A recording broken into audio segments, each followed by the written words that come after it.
Oh my God, Nick, I'm testing a ton of creatives here and none are converting. What can I do? Well, you're in the right place now.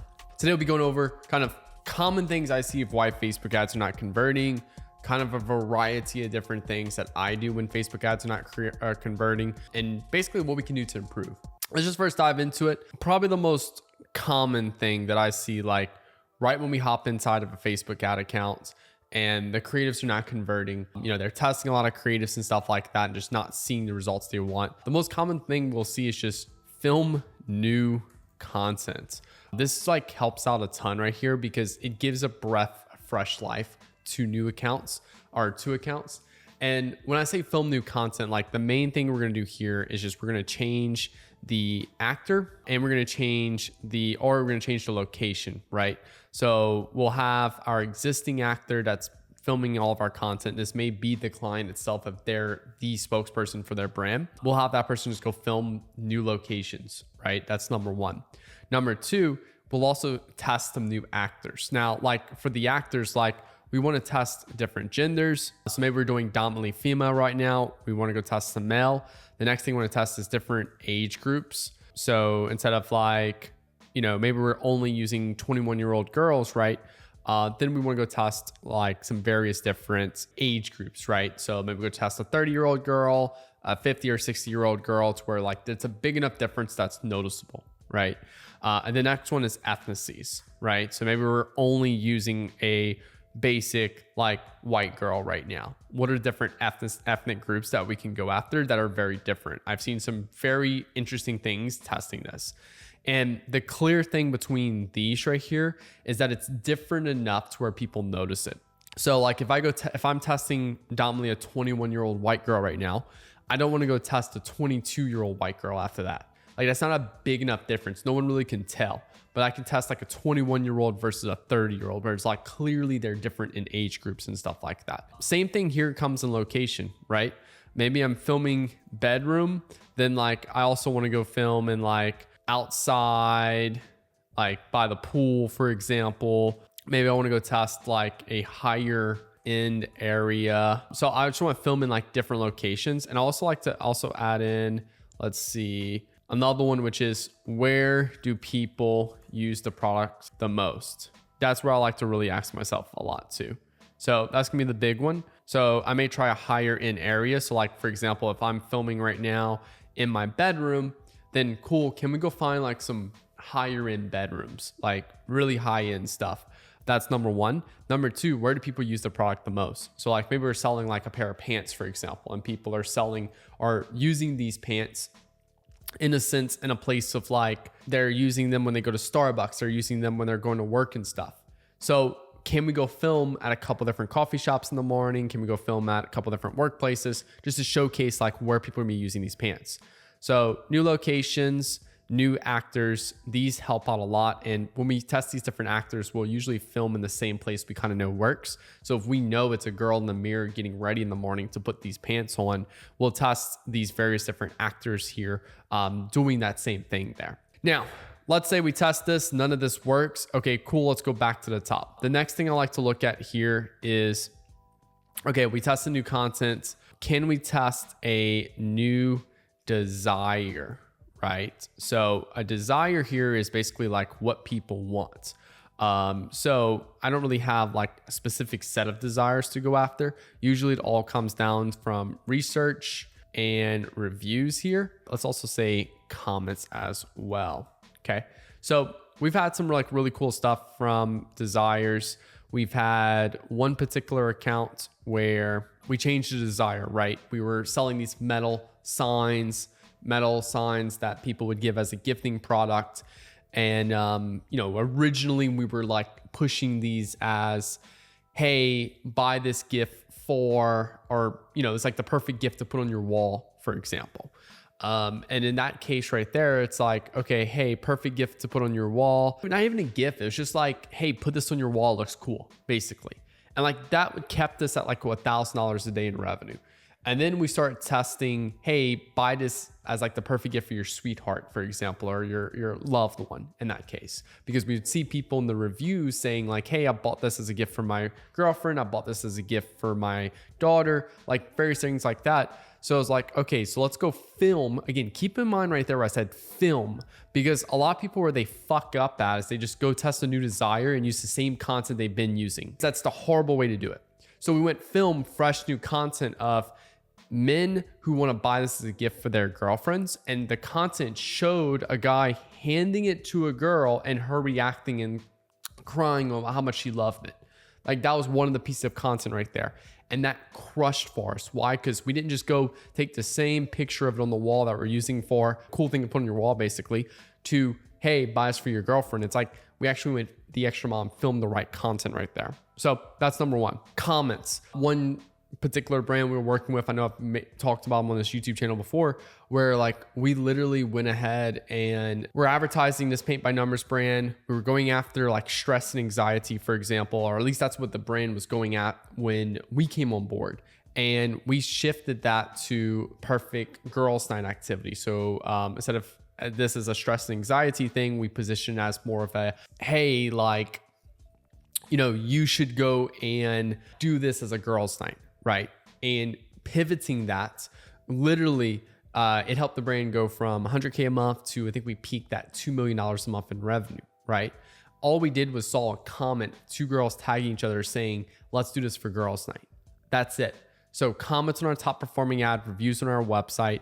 And the next one is actual research here, where we're going on sites like Reddit, TikTok, YouTube, all of these things. We actually I could give this props to one of my students just to show you as an example real quick. This particular student was selling a product, very, very common product. I'm not really going to go into the product because it's so common, but this one particular student was selling a product that stopped snoring, right? But he didn't know it stopped snoring at first. It was just one of the many things the product does. And because he found this through research, he then went and created a bunch of ads specifically for position his product and stop snoring. And he was able to cap that, like, I think right at like $980,000 a month with that particular like desire of going after snoring and stuff.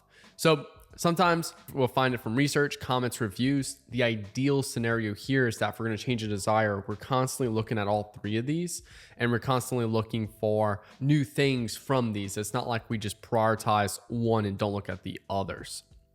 So that's desire, that's filming new content and everything. The next one I'm going to put right here is, let's see, we're going to put different avatars. Here, we're just basically looking for like who or different people who have this problem or desire, right? So for example, for one of our clients right now that we're advertising for, they're selling a product that helps people get fresh breath, you know, like gum, mouthwash and stuff like that. And the person we've been going after is basically just horny 18 to 20-year-old men and basically positioning this as like, hey, if you take this product, it's gonna make your breath fresh and you're gonna get laid, basically. That's literally our ads right now. So the problem with this is that this is a low quality customer because we're going after young people for like very superficial reasons. And reality is they're probably gonna buy it once and never use it. So for us, we shifted the avatar from these men to still men, but 30 to like 40-year-old men who smoke cigars, who want fresh breath for their wife and stuff like that. So a little bit more affluent demographic right there. And especially too, since we're going after cigar smokers, we're targeting people that already are used to spending a lot of money between cigar sticks, cutters, lighters, like all of those things right there. Now, same thing here. We do find those avatars from research, comments, and reviews. And basically what we're looking for here is we're looking for the as a statement. So for example, let's just put like as a cigar smoker or as someone who smokes cigars frequently. I've been smoking cigars for years, or I always get bad breath after cigars. I'm looking for like these types of statements right here. I'm looking at these types of statements here when I'm going through and looking for various different avatars, right? Because it's giving me some more specific targeting here versus just like, hey, let's go after people with bad breath.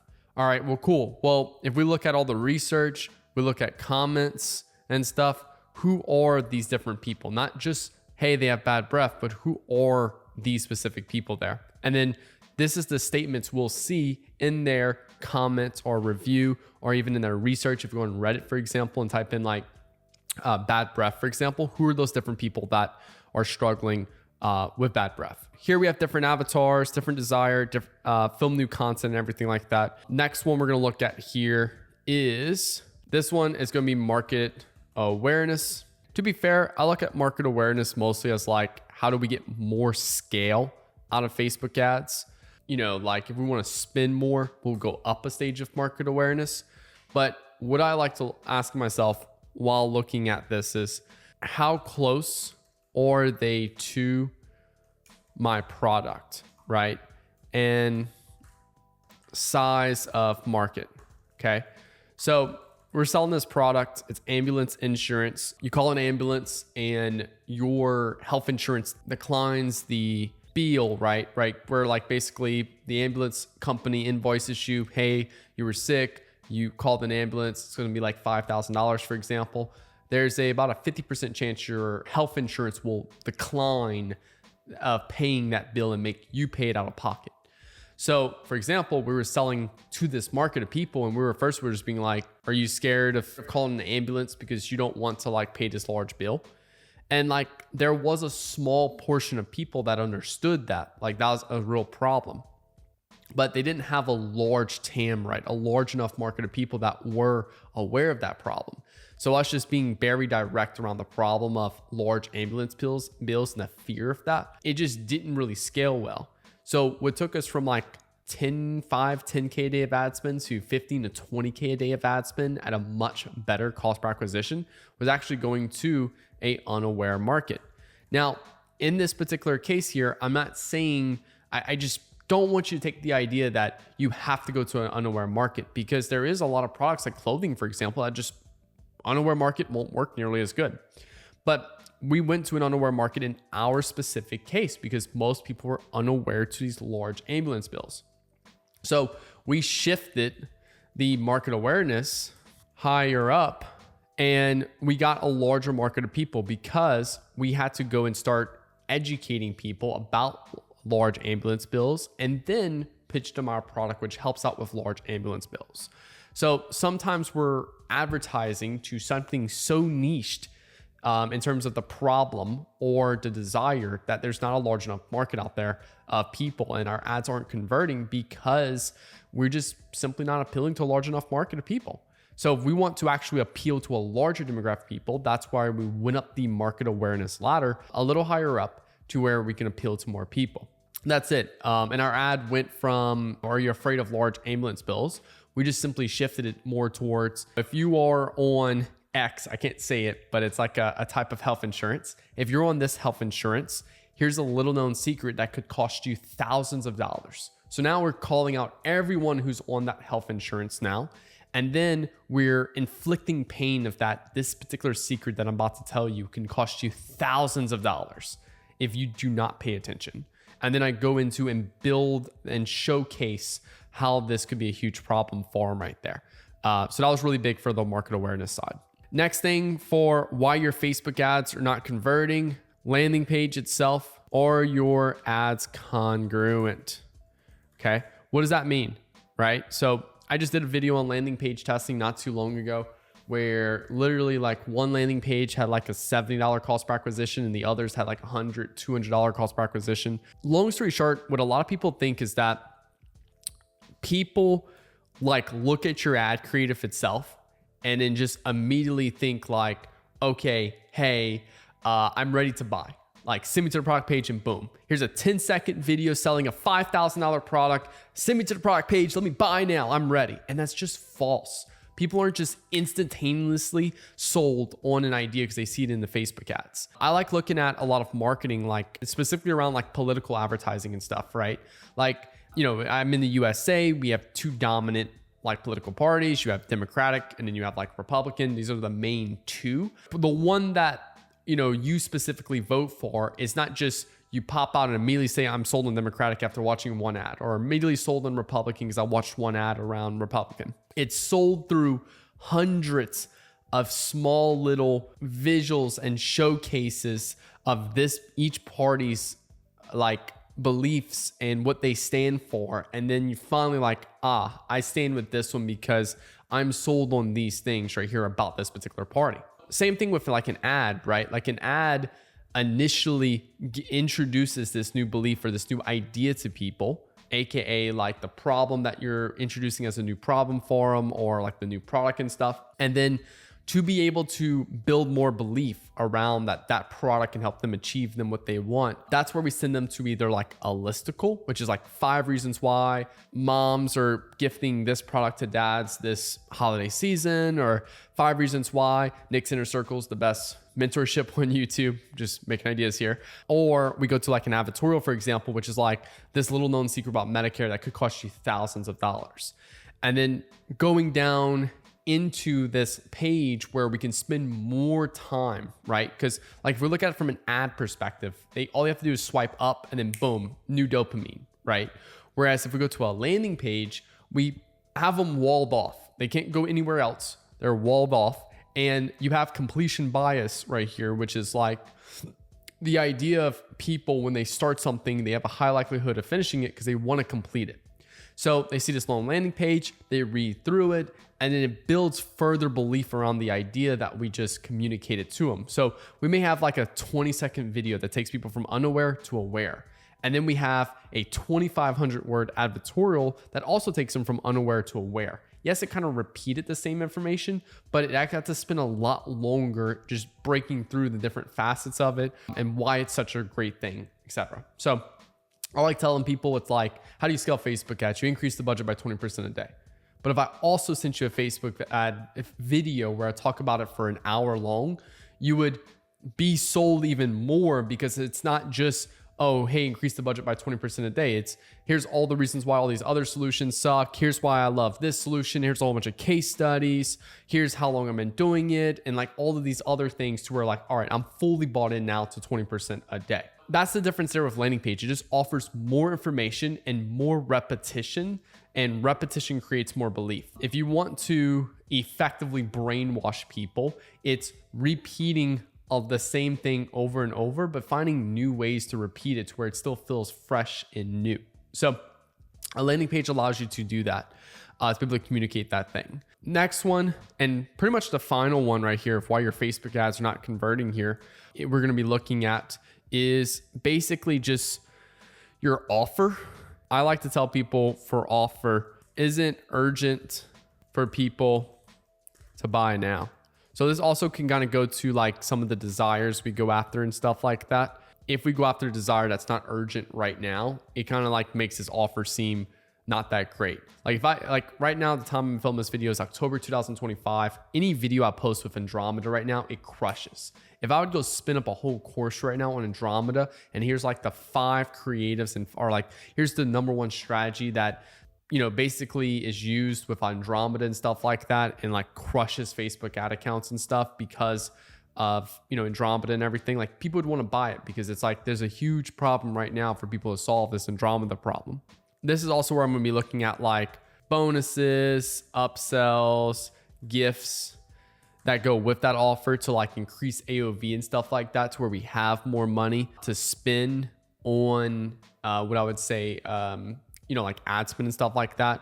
I'd be looking at TAM, right? Like the total size of the market that you can actually sell this offer to. If it's a very small market, then I want to increase that price substantially. That's why like, you know, high ticket products work really good on small markets with like small TAM, because I only need to sell to a small group of people to make like a couple $1 million a month. So my TAM, and then lastly, the thing I'll be looking at from an offer perspective here, am I selling an iPhone 4 when everyone wants a 16? Right? So this is a big one right here where like I've seen people like I get on sales calls all the time with people that are selling products that it's just like, this product fucking sucks. Like there's so many other products way better than your product. Like my only advice for you is to get rid of that product as fast as possible, because it's every day you're selling it is like literally just digging a bigger hole in your bank account. And I've seen just so many people year over year that just get so emotionally tied to an iPhone 4 when everyone wants a 16. iPhone 16? I'm actually very curious real quick for a second. Or is it iPhone 17? What's the newest iPhone? I have no clue. Okay, so it is the 17. When is this release? Oh, so it has been released. Okay, so let's just look up iPhone 17 real quick. Let's do past 5 years. Okay, now I'm gonna compare that to iPhone 10. Oh, wait, you know why iPhone 10 won't work? Because I think it was just called like iPhone X or something like that. So let's just remove that. So like iPhone 4, technically it's not even 4 enough. Let's do even 13. I think 13 will give us a little bit better data. Yeah, there we go. So like we can see like if we were selling an iPhone 13 right now, we would get butchered in the market. Why? Because everyone wants a fucking 17. Yes, each year it spikes up, but that's just for that current year's like iPhone.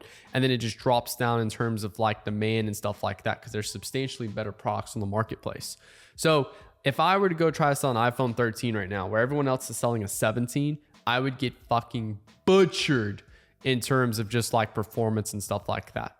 So that's just like another huge thing you guys have to keep in mind here when you're creating that offer. Like, is this something that like actually people want? Is this a superior product to the marketplace? If it's not superior, you will get destroyed, and you can do everything else up here right, and just your product sucks and has no need, and there's better products in the marketplace to do that. So there's just no reason why people are gonna want it, and that's be another reason why your Facebook ads are not converting. Hope you guys enjoyed this video. If you want more like strategic feedback on how to do these things, and you want more like help, hey Nick, I'm doing these things but not really getting the results I want, and you want more of a second opinion on the account, then click the link below to have Nick Theriot mentor you, where I hop on one-on-one calls with all my students. I do group calls, course, group chat, all of these things right here on a monthly basis. It's $1,500 a month at the time of filming this video right here.